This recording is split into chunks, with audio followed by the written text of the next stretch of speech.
And now over to the growing mystery surrounding the death of 18-year-old Nolan Wells. His family and friends now in mourning after he went on a 4th of July boat trip and never returned. And now we are hearing from the sheriff in charge of the investigation and one of the last people to see Nolan.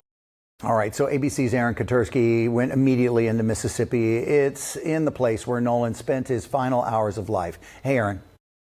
Pedro, Tanya, Sam, good to see you from Ocean Springs, Mississippi. It is now 10 days since 18-year-old Nolan Wells was last seen alive here.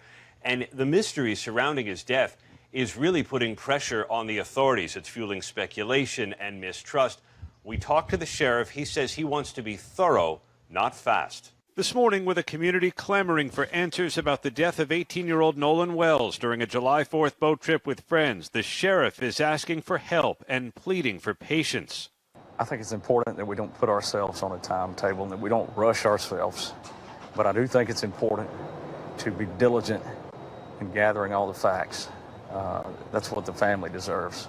Wells never returned from a remote barrier island off the Mississippi Gulf Coast. The very thing that makes Horn Island such an idyllic spot to hang out for the day is what makes the case tricky for investigators. There's nothing here. There are no phones, there are no cameras, there's no police. It's why authorities have asked anyone who was here July 4th with Nolan Wells to come forward.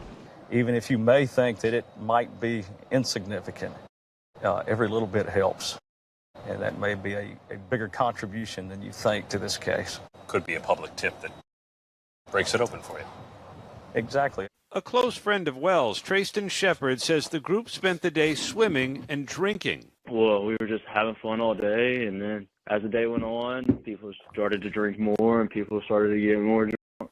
We asked the sheriff whether drinking or drugs played a role in Wells's death. Of course, the rumors are out there, but we don't respond to rumors. We respond to facts. And as investigators attempt to build a full timeline of the teen's movements and whereabouts that weekend, this photo showing Wells at a pool party has been circulating widely online and has been shared by his family's attorney. ABC News confirming it was taken a week before he visited Horn Island.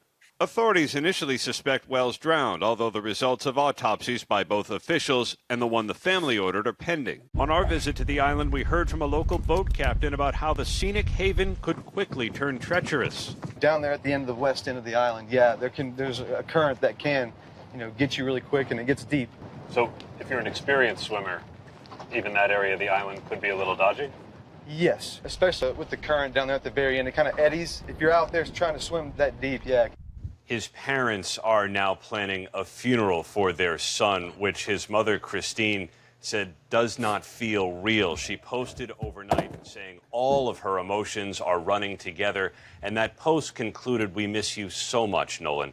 Looks like his funeral is going to be in a big convention center here early next week. Sam, Pedro? All right, so you have any immediate thoughts? Well, my immediate thought is we have to be careful of an emotional response.